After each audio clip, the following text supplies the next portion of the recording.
Okay guys, so for some reason I went completely mute on this part of the video.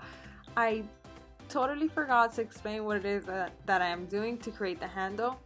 So what I did here is I adjusted the bandeaus on both ends. I made sure that they were even, as you can tell. So then what I went ahead and did was a knot. So to create this handle, what you have to do is just continuous knots, just knots after knots after knots. So I like my strap to look a little thick and big, so my knots were a little bit more on the loose end than like tighter and stiff. And yeah, as you can tell, I even like opened up the knots more so it could look thicker, like fuller. Kind of reminds me like a braid. So just go ahead and adjust that to your likings, as you can tell what I'm doing.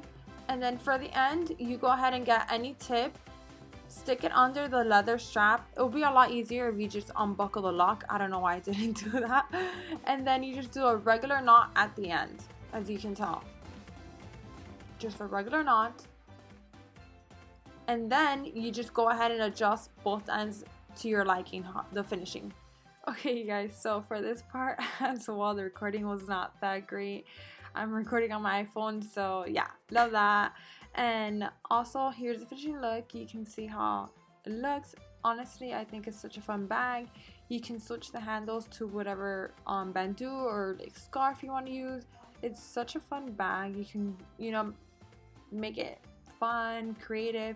There's also other ways you can create the handle and it'll look so gorgeous.